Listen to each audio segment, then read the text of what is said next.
주님께 맡기지 못하는 인생이 되면 매일매일이 피곤합니다. 그리스도께 맡기는 인생 되길 바랍니다.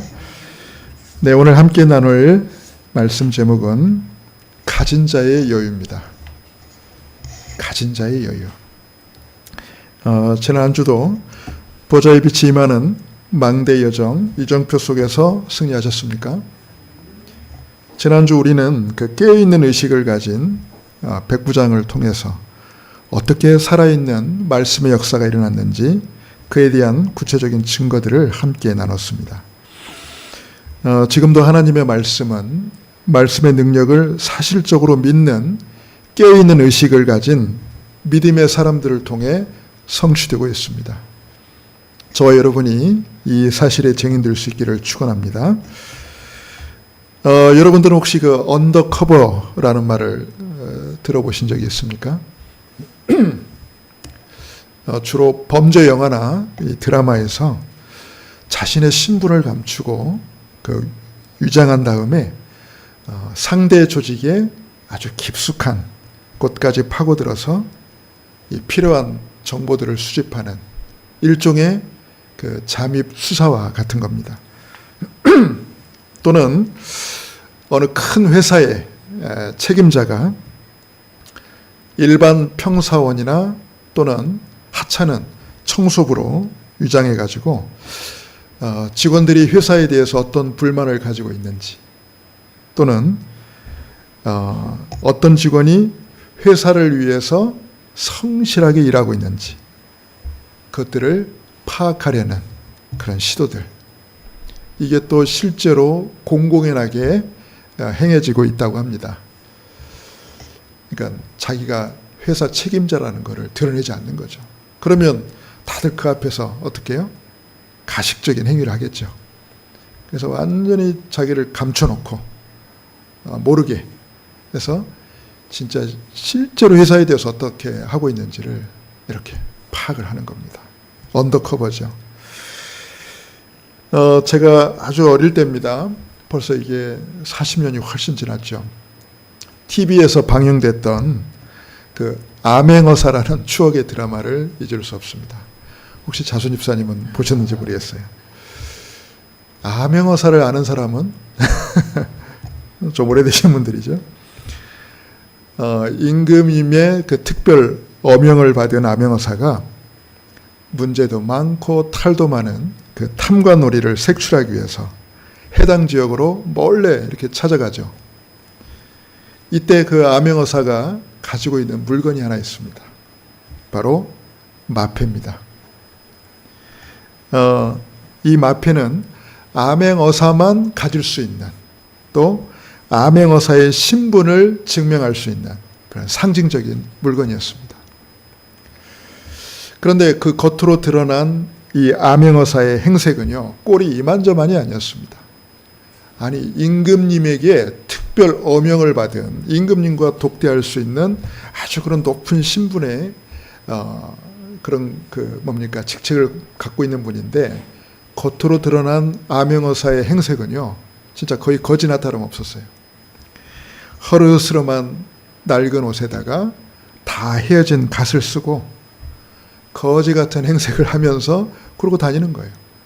사람들이 많이 모이는 시장이나 그런 주막집, 그런 데에서 사람들로부터 탐관오리에 대한 이런 여러 가지 정보들을 입수하고 사실 여부를 이렇게 확인하는 겁니다.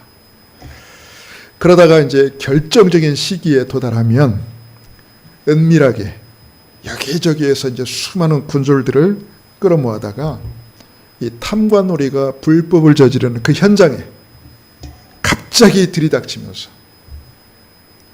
자신이 가지고 있는 마패를 높이 치켜들고 외치는 한마디가 있습니다. 뭐죠? 암행어사 출도요. 암행어사 출도요. 그러는 거예요. 그러면요, 막 순식간에 현장이 아주 난리가 나요. 마치 아주 더러운 장소에 막 바퀴벌레들이 모여있다가 불을 탁 켜는 순간 이 바퀴벌레들이 어떻게 합니까? 막 곳곳으로 흩어지는 것처럼 막 걸음아 나살려라 하면서 막 도망가기 바빠요, 이제. 그러면 그 다음 나오는 또 말이 있죠. 죄인들은 모두 포박을 받으라 그러죠. 이제 아주 어릴 때 본 드라마인데 벌써 지금 44년 전이에요. 81년도에 처음 방영이 됐으니까. 당시 그 말이 얼마나 통쾌하던지요. 나도 덩달아서 함께 외쳤던 기억이 납니다. 암행어사 출도요 이렇게. 진짜 속이 다 후련하죠. 그 장면을 보면. 지금 다시 돌아봐도 이 암행어사는 참으로 매력적인 캐릭터였던 것 같습니다. 그 매력의 핵심은 어디에서 나올까요? 큰 힘을 가진 자가 평상시에는 자신의 힘을 감췄다가요, 결정적인 순간에 그 힘을 드러내는 데 있습니다. 그게 매력이에요. 큰 힘을 가진 자가 그 힘을 감춰놓고 있다가 필요할 때 확 드러내는 거예요. 어린 마음에도 크게 큰 매력으로 저에게 다가왔습니다. 탐관오리들은 어떻습니까? 허구한 날 자기 힘만 자랑하고 힘없는 백성들을 막 괴롭혔잖아요. 근데 이 정의로운 암행어사는 자기가 어마어마한 힘이 있음에도 그 힘을 감춰놓고 진짜 필요한 순간에 그 힘을 드러내서 이 못된 탐관오리들을 막 혼내준 겁니다. 그 캐릭터가 얼마나 제 마음에 들었던지요. 그래서 제가 어디 수학여행을 갔을 때였나? 거기 보니까 마패를 이렇게 마패 모형을 파는데요. 그때 좀 비쌌던 것 같은데도 제가 그걸 사가지고 가지고 다녔던 것 같아요. 마패를 드러내 보일 필요는 없지만 얼마나 그 캐릭터가 저에게 마음에 들었던지요. 근데 가끔씩 안타까운 장면들도 나왔습니다. 사람들이 겉모습만 보고 이 암행어사를 막 괴롭히기도 하고요. 또 심지어는 끌고 가서 막 때리기도 했어요. 모르니까 그냥 겉모습만 보고. 그런데 그 순간에도 이 암행어사는요, 끝까지 자기의 신분을 밝히지 않고 또 참고 견디면서 그대로 당하기만 했어요. 왜 그랬을까요? 아직 드러날 때가 안 됐기 때문에 그렇습니다. 아직 자신이 누구인가를 드러내면 안 돼요. 발각되면 안 돼요. 그러니까 결정적인 때가 올 때까지는 억울한 일을 당해도 괴로운 일을 당해도 자기의 신분을 밝히지 않았던 거예요. 어린 마음에도요, 그 상황이 충분히 이해가 되더라고요. 그래, 좀 억울해도 괴로워도 참아야 돼. 왜? 드러내면 안 돼. 그러면 탐관오리들을 일망타진할 수가 없어. 그러니까 그때까지는 참아야 돼. 어린 마음에도 이해가 되더라고요. 어쩌면 저는 그때 이미 가진 자의 여유가 뭔가를 깨달았는지도 모릅니다. 여러분, 가진 자의 여유를 아십니까? 이해를 하십니까? 내가 정말 가진 게 아무것도 없는데 사람들이 막 없다고 놀래대잖아요. 그러면 기분이 상하고 화가 나요. 아니 진짜 내가 가진 게 없어. 아무것도 가진 게 없는데 사람들이 자꾸 없다고 막 놀리는 거예요. 막 구박하고. 그러면 진짜 기분이 나쁘고 화가 납니다. 그런데 반대로 나는 엄청 가진 게 많아. 그리고 어마어마한 것들이 많아. 그런데 사람들이 잘 모르고 막 없다고 막 놀려. 그럼 어떨까요, 여러분? 기분이 나쁜 게 아니고 속에서 막 웃음이 터져 나와요. 속에서 웃음이 나와. 저것들이 내가 누군지 몰라서 그러는구나 하면서 이제 웃음이 나오죠. 웃음이 나와. 기분이 나쁜 게 아니에요. 그게 바로 가진 자의 여유입니다. 제가 아는 어떤 목사님이 계십니다. 아주 큰 교회를 목회하시는 목사님이에요.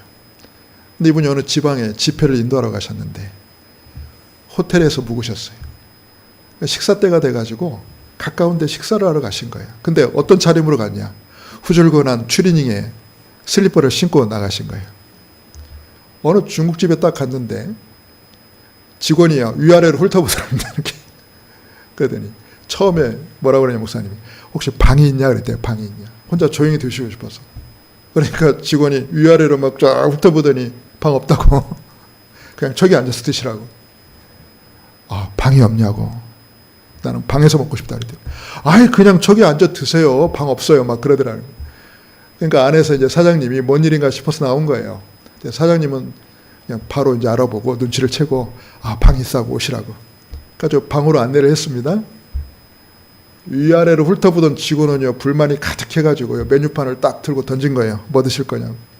그러니까 목사님이 딱 보고 제일 비싼 거를 주문한 거예요. 혼자 왔는데 제일 비싼 게 뭐냐 그랬더니 또 훑어보더랍니다. 그러더니 요걸 달라고. 직원이 그거 비싼데 괜찮으니까 그거 달라고.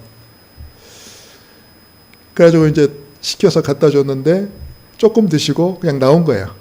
나오면서 얼마냐고 이제 계산했는데 그 위아래를 훑어봤던 직원한테 팁을 딱 준 거예요. 그것도 큰 돈을. 직원이 그냥 깜짝 놀라더랍니다. 근데 중요한 건 그 목사님이 그 말 한 거예요.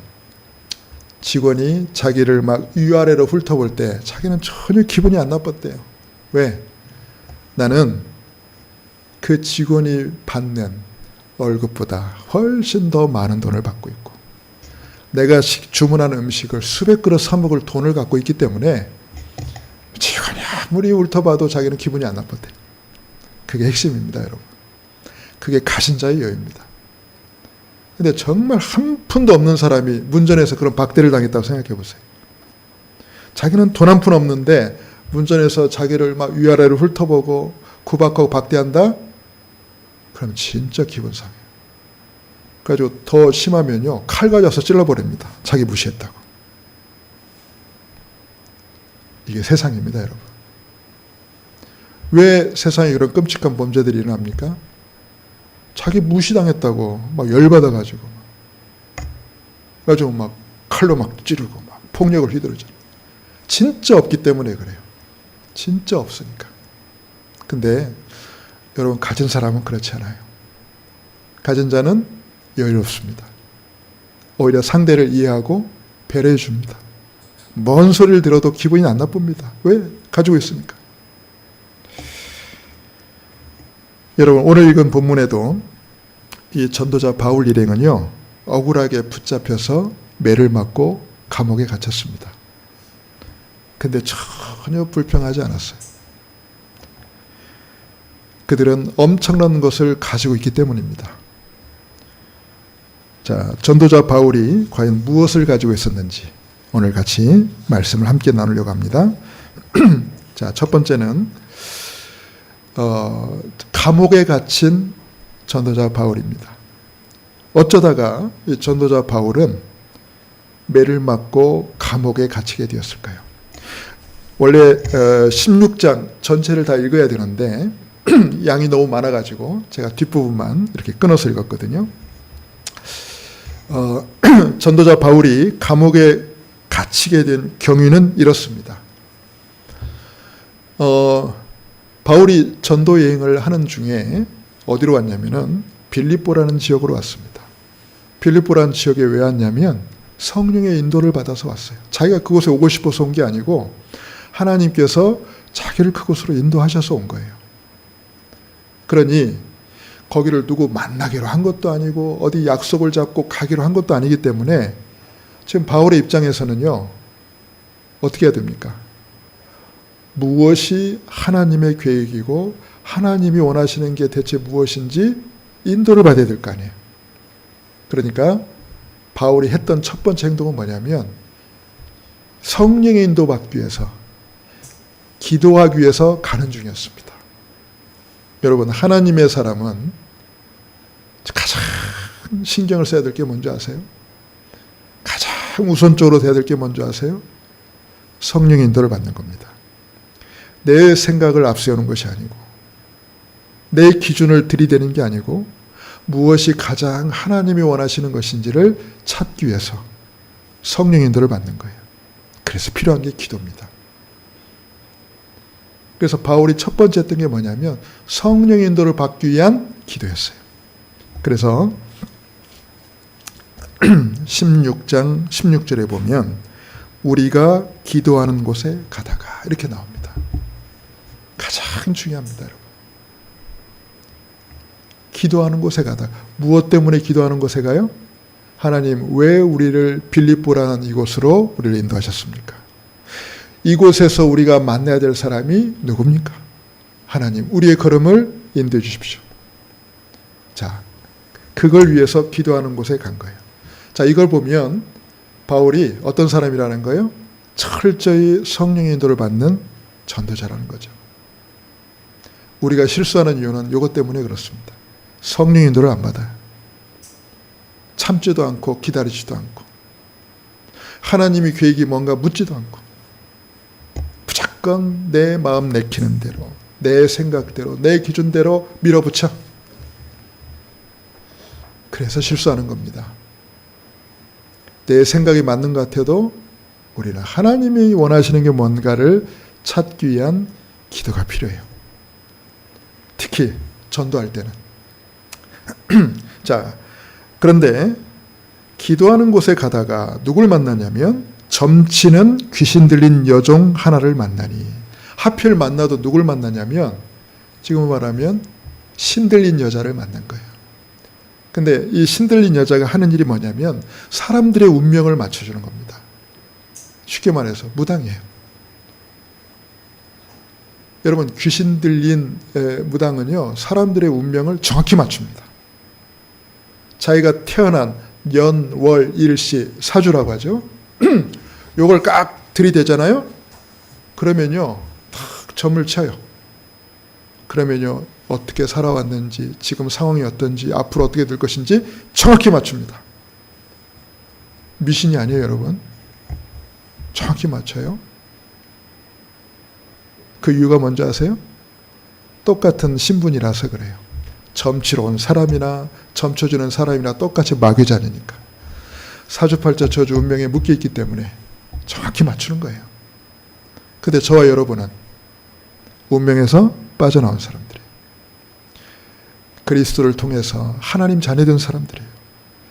그리스도를 통해서 하나님 떠난 모든 죄와 저주, 지옥 권세에서 완전 빠져나온 하나님 백성들이에요. 우리는 사주팔자 저주 운명에서 완전히 벗어났습니다. 여러분이 재미로 한번 가서 점쳐보세요. 진짜 귀신 들린 점쟁이 찾아가서 점쳐보세요. 안 나올 겁니다.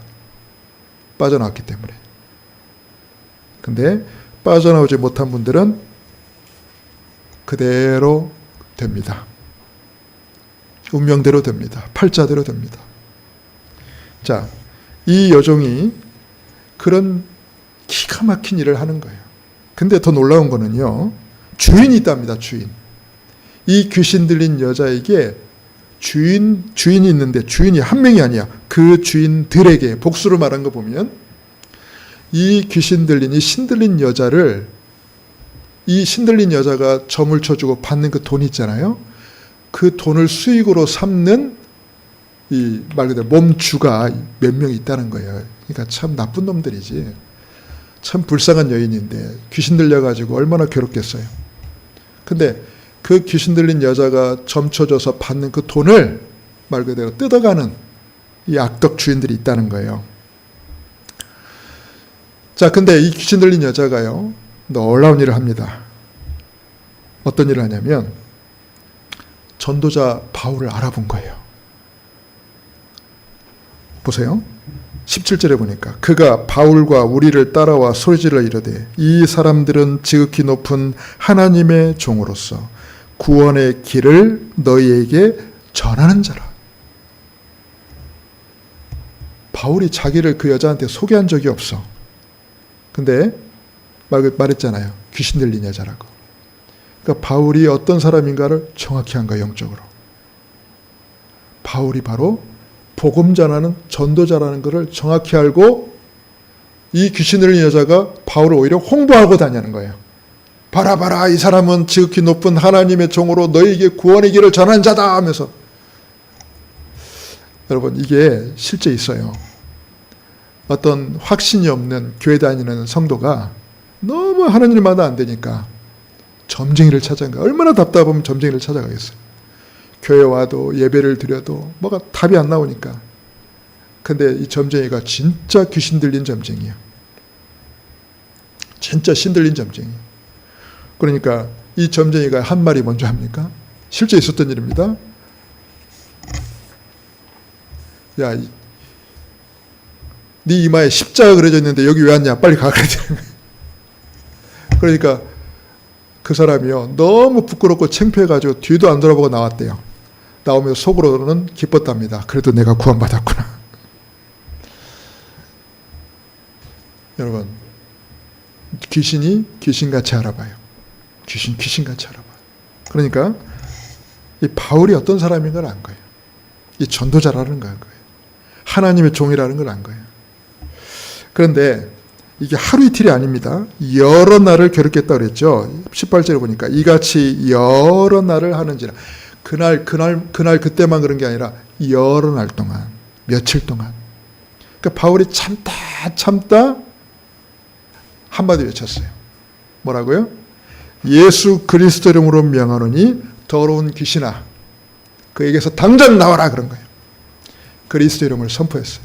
그랬더니 이 여종 몸에, 이 여종 속에 들어있던 이 더러운 귀신이, 그 사람들의 운명을 알게 해줬던 이 더러운 귀신이 그리스도 이름을 선포하는 순간 빠져나온 거예요. 자, 그러면 우리 입장에서는 귀신이 나온 거지만은, 여종의 입장에서는 뭐가 사라진 거예요? 사람들의 운명을 맞추는 신통력이 사라진 거예요. 말 그대로 더 이상 운명을 맞추질 못해. 점을 못 쳐. 자, 지금까지 그 여종을 통해서, 그 신통력이 있다는 그 여종을 통해서 돈을 벌던 주인들은 뭐가 끊어진 거예요? 이제 소득이 끊어진 거예요. 이제 여종이 쓸모 없어진 거예요. 자, 그래서 이 주인들이 바울을 고발합니다. 근데 고발 내용이 뭔지 아세요? 아, 이 사람 때문에 내가 돈을 못 벌었어요. 이 내용으로 고발한 게 아니고 뭐라고 고발한 줄 아세요? 이 사람들이 로마 사람인 우리가 듣지도 못한 이상한 말을 하고 다닌다. 말 그대로 유언비어를 위협하고 있다. 풍기를 물랑케 하고 있다 하면서 이런 식으로. 참, 여러분, 이런 식으로 말 그대로 억지 누명을 씌운 거죠, 여러분. 자기가 돈 못 벌어서 그렇다고 말하지는 않고, 이 사람들이 로마 사람이 우리가 듣지도 못한 이상한 말을 막 퍼뜨린다. 막 그리스도 복음 전하고 다니는데, 그걸 갖다 그런 식으로 사람들을 말 그대로 호도한 거죠, 이렇게. 자, 근데 그 말을 듣고 관리들이 이 전도자 바울과 그 일행을 붙잡아다가 어떻게 합니까? 매로 쳤어요. 태형을 가했어요. 태형. 아니, 일정한 재판 절차도 거칠지 않고 막 사람들이 이렇게 선동을 당해가지고 막 그렇게 소리를 지르니까 그냥 잡아다가 죽지 않을 만큼 매로 쳐가지고 어떻게 했어요? 감옥에다 가둬버린 거예요.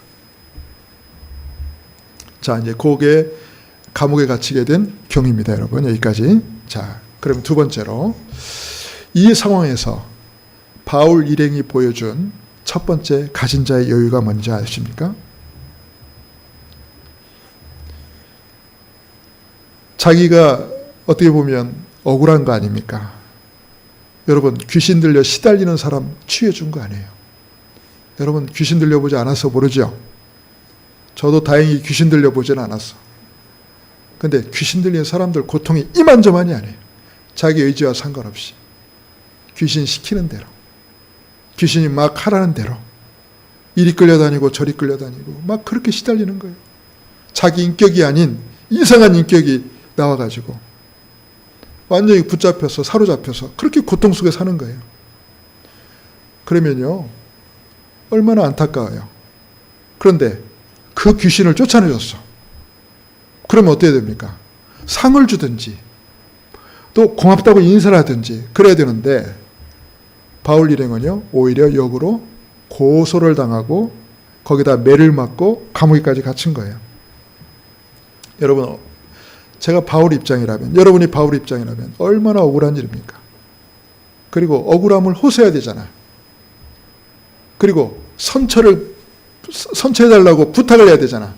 근데 성경에 보면요, 바울 일행은 단 한마디도 말하지 않고 그대로 끌려가서 그대로 붙잡혀서 그대로 치는 대로 얻어맞고 그대로 감옥에 던져진 겁니다. 한마디 하선했다거나 억울함을 호소했다거나 선처를 말했다거나 전혀 없어요. 그대로 간 거예요. 그게 바로 가진 자의 여유였습니다. 왜 그랬을까요? 첫 번째는 바울 일행은 성령의 인도를 확신했습니다. 자, 왜 우리가 빌립보에 왔는지. 빌립보에 자기들이 오고 싶어서 온 게 아니거든.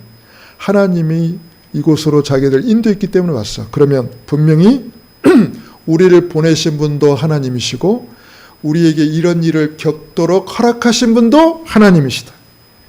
하나님의 절대 계획이 있다는 것을 확신했어요. 그래서 지켜보기로 한 겁니다. 하나님이 무슨 일을 하실까? 귀신 들린 여종을 내가 만나고 싶어서 만났나요? 만나게 하신 거잖아요. 자, 그 이유가 뭔가도 아직 몰라.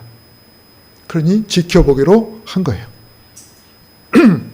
또 억울하게 매를 맞았어요, 여러분.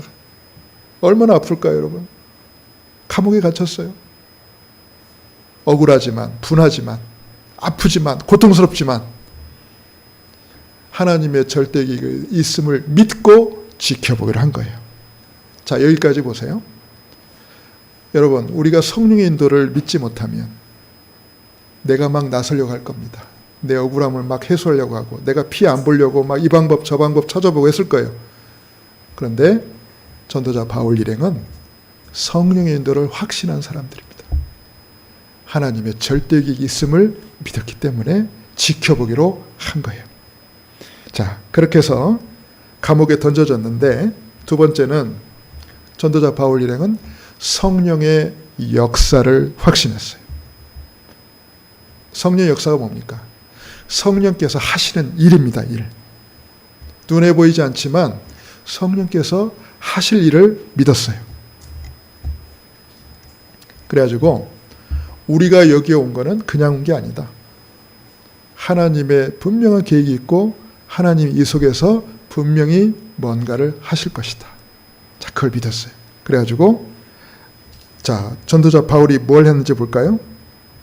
자, 25절에 보니까 한밤중에 바울과 실라가 기도하고 하나님을 찬송하며 죄수들이 듣더라. 자, 바울 일행이 감옥에 가서 한 게 뭐였다고요? 한밤중에 그들이 기도하고 찬송했다 그랬어요. 여러분, 언제 기도가 나와요? 언제 찬송이 나와요? 하나님이 하실 일이 믿어질 때요. 반드시 하나님께서 이 속에서 우리에게 중요한 일을 하실 것을 믿었기 때문에 그 아픈 몸을 이끌고 그 밤에 일어나 앉아서 기도한 거예요. 그리고 거기다가 뭘 했어요? 찬송했어요. 자, 그러면 여러분이 만약에 바울 일행이었다면 어떤 기도를 했을 것 같아요? 하나님, 우리는 억울하게 얻어 터졌습니다. 빨리 여기서 속히 나가게 해주세요. 그 기도했을까요? 그 기도했다면 처음부터 거기 오지도 않았지. 그 기도할 것 같으면. 그렇죠? 그 기도할 것 같으면 처음부터 감옥에 오지도 않았어요. 맞지도 않았고. 그냥 하나님의 인도에 자기를 맡겼다니까요. 그럼 무슨 기도를 했겠어요? 제가 만약에 바울이었다면 난 무슨 기도했을까? 절대 감옥 밖으로 나가게 해달라는 기도는 안 했을 거예요. 하나님, 하나님이 하실 일을 보여주십시오. 하나님 대체 왜 우리에게 이런 일을 겪게 하시고 왜 나를 여기에 보내셨습니까? 하나님이 하실 일이 대체 무엇인지 오늘 이 밤에 우리에게 나타내 주십시오. 보여주십시오. 감옥 밖으로 빼내주십시오. 절대 그 기도하는 게 아니고요. 대체 하나님이 하신 일이 뭡니까? 우리에게 밝히 보여주십시오. 아마 그 기도를 했을 것 같아요. 저 같으면. 그러면서 찬양을 했어요. 여러분, 찬양은요, 승리자의 고백이에요. 바울 일행은 여기에 죄인으로 들어온 게 아니에요. 죄를 지어서 온 게 아니에요. 뭡니까? 하나님의 명령을 받고 하나님이 가장 원하시는 생명구원의 이 전도를 위해서 이곳에 온 거예요. 우리는 패배자가 아니고 하나님의 말씀을 따라서 이곳에 오늘 하나님의 말씀을 전할 전도자로 온 거예요. 승리하신 그리스도의 이 복음을 전하러 온 거예요. 그래가지고 승리자의 찬양을 했어요. 얼마나 신나게 했던지요. 죄수들이 다 들었다고 그랬어요. 자, 여러분, 세 번째입니다. 이들이 가진 자의 여유를 누릴 수 있었던 세 번째가 뭐냐면 성령의 열매를 확신했어요. 분명히 하나님이 이곳에 중요한 응답을 주실 것이다. 자, 그렇게 신나게 찬양을 하는데 말이에요. 놀라운 기적이 일어났습니다. 갑자기 큰 지진이 나는 거예요, 여러분. 어느 정도로 지진이 난 줄 아세요? 26절에 보니까 이에 갑자기 큰 지진이 나서 옥터가 움직이고 그러니까 막 뭐 위아래 막 좌우로 막 이렇게 진동을 했겠죠, 여러분. 그 감옥이 문이 곧 다 열리며, 여러분 감옥 문이 다 열려 버렸어. 또 모든 사람의 매인 것이 다 벗어진지라. 여러분 거기 죄수로 수감될 때에 어떻게 수감됩니까? 쇠사슬에 묶여서 손발에 족쇄가 딱 채워진 채로 수감이 되잖아요. 그런데 지진이 나서 감옥 문이 다 열리고 매였던 게 다 풀렸다 그랬어요. 오케이. 그러면 이제 무슨 일만 남았어요? 만약에 우리를 이곳에서 꺼내주세요, 우리를 나가게 해주세요, 만약에 그렇게 기도했다면 바울은 어떻게 해야 됩니까? 오케이, 할렐루야 하면서 뛰쳐나가야지. 그 상황에서. 근데 아까도 말했잖아요. 바울은 그렇게 기도하지 않았다고. 그렇게 기도할 것 같으면 처음부터 거기 오지도 않아요. 그러니 그런 일이 생겼는데도 바울 일행은 꼼짝하지 않고 가만히 있었던 겁니다. 자, 그 뒤에 놀라운 일이 벌어졌어요. 감옥을 지키던 간수가요, 자고 있었는지 졸고 있었는지 갑자기 이제 화들짝 놀래서 떠보니까 말이에요. 감옥 문이 다 열려 있고 막 죄수들 이게 다 풀려 있고, 그래가지고 이제 순식간에 뭘 깨달았냐? 아, 죄수들이 다 도망갔구나. 큰일 났구나. 그러면서 이 책임을 나는 어떻게 감당하지? 너무 두려움에 시달려가지고 칼을 빼가지고 성경에 보니까요, 자살하려고 했어요. 27절에 보니까 간수가 자다가 깨어 옥문들이 열린 것을 보고 죄수들이 도망한 줄 생각하고 칼을 빼어 자결하려 하거늘. 여러분 그 책임감의 무게가 얼마나 컸던지 감당이 안 돼가지고 스스로 목숨을 끊으려고 칼을 빼가지고 자기 목에다 갖다 댔는지 배에다 갖다 댔는지 알 수는 없지만 딱 죽으려고 하는데 그때였어요. 25절, 28절에 바울이 크게 소리질러 이르되 네 몸을 상하게 하지 말라. 칼을 거둬라. 우리가 다 여기 있다. 우리 안 도망갔다. 우리 여기 있다. 자, 그 뒤에 있던 일입니다, 여러분. 바울이 간수 보고 너 예수 믿어라. 너 예수 믿어야 구원받는다. 그 말 했습니까? 안 했습니까? 한마디도 안 했어. 근데요, 이 간수가 있잖아요. 29절에 보니까 간수가 등불을 달라고 하며 뛰어들어가 무서워 떨며 바울과 실라 앞에 엎드리고 그들을 데리고 나가 이르되 선생들이여 내가 어떻게 하여야 구원을 받으리까? 여러분 이게 바로 예비된 영혼입니다.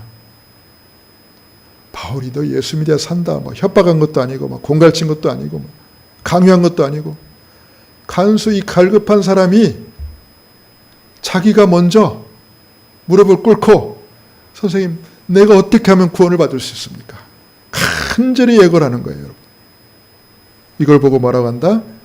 따라해 봅시다. 예비된 영혼.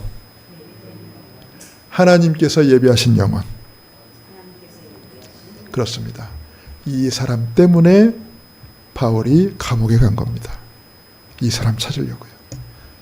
감옥에 가지 않으면 절대 만날 수 없는 이 사람을 그렇게 얻어맞게 해서 감옥에 집어넣어서 만나게 하신 거예요.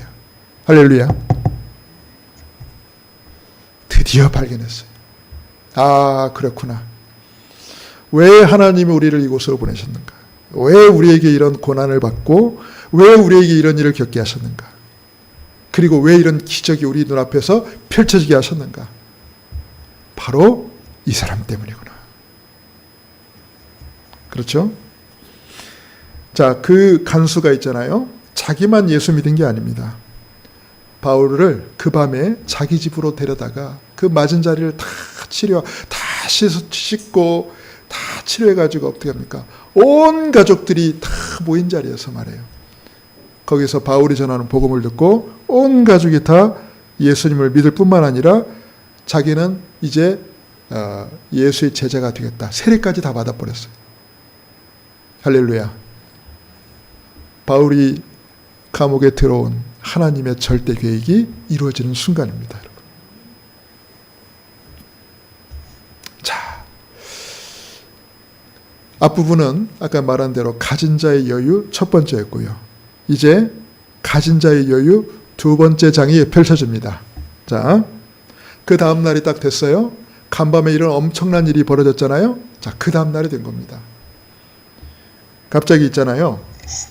우리가 읽었던 35절부터 보면 그 감옥을 책임지고 있던 상관들이 부하들에게 말한 겁니다. 야, 너희들 어제 그 잡아온 애들 있지?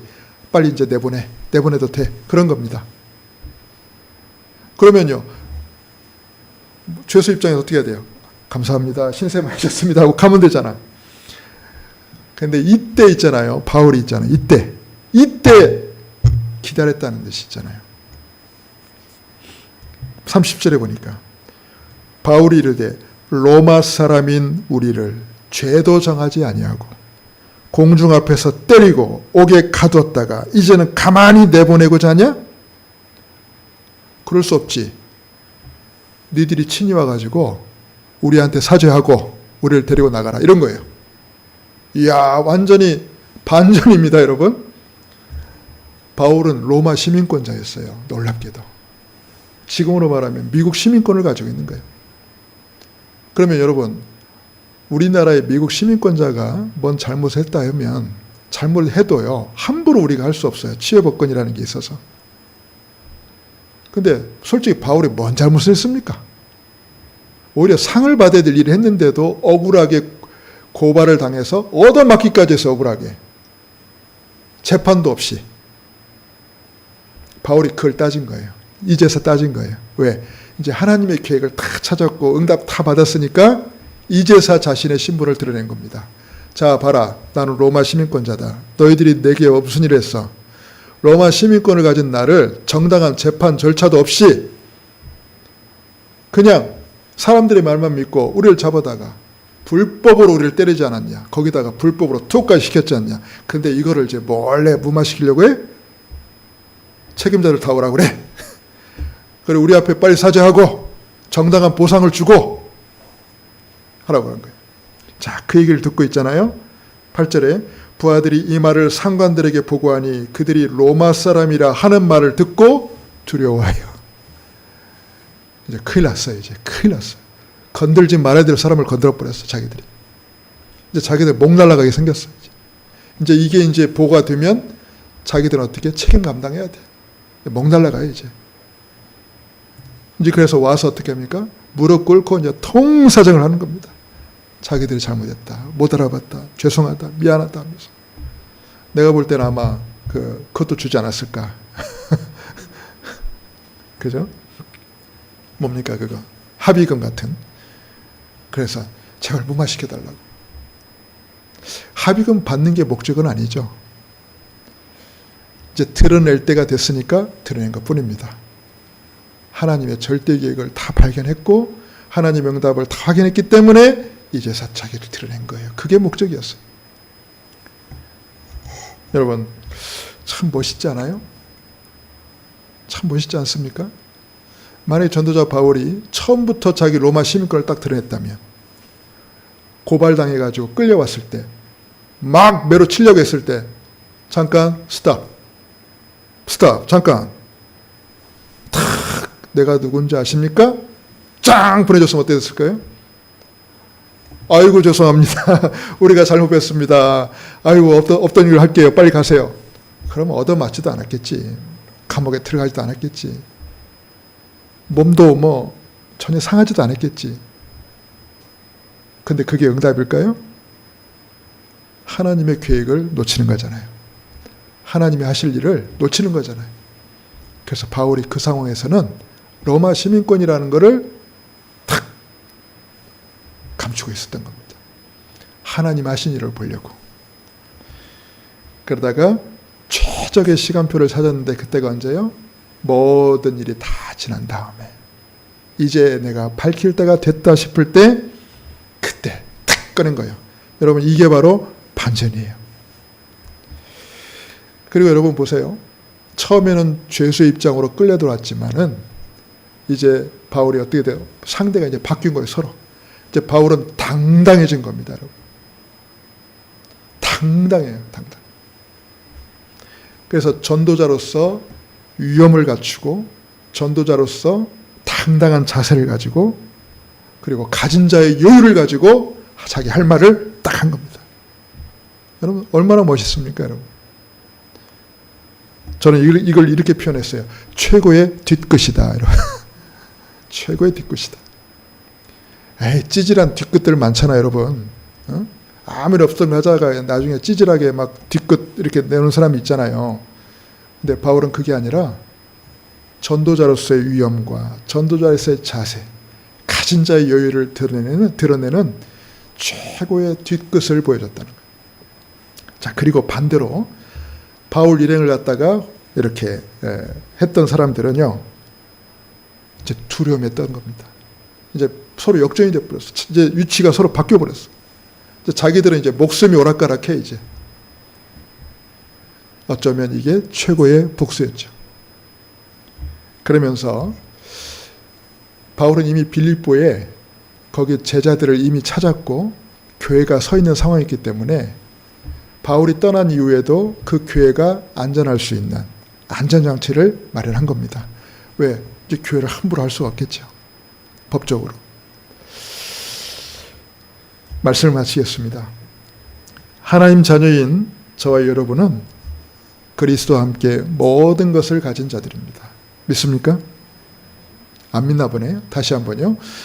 하나님 자녀인 저와 여러분은 그리스도와 함께 모든 것을 가진 자입니다.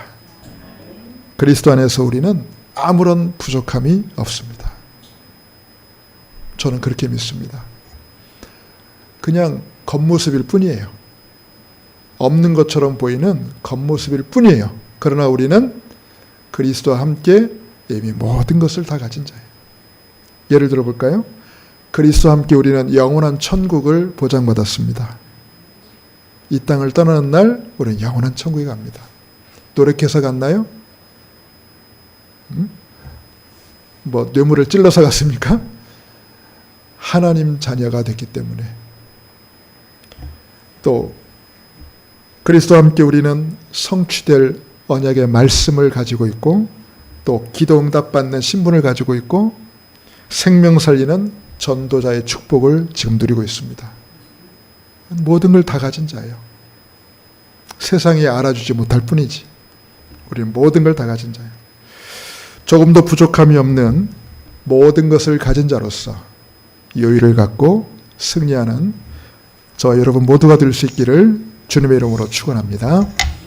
기도하겠습니다. 고마우신 아버지 하나님, 은혜를 감사드립니다. 세상은 우리를 이해할 수 없어도, 세상이 우리를 알아주지 못해도 우리는 이미 승리하신 그리스도와 함께 모든 것을 다 가진 하나님의 자녀임을 믿습니다. 가진 자로서 어떤 상황에서도 흔들리지 않고 낙심하지 말고 여유를 갖고 하나님의 절대 계획을 찾고 누리며 응답을 누리는 승리자로 서게 하여 주옵소서. 감사드리며 우리 주 예수님의 이름으로 기도하옵나이다. 아멘.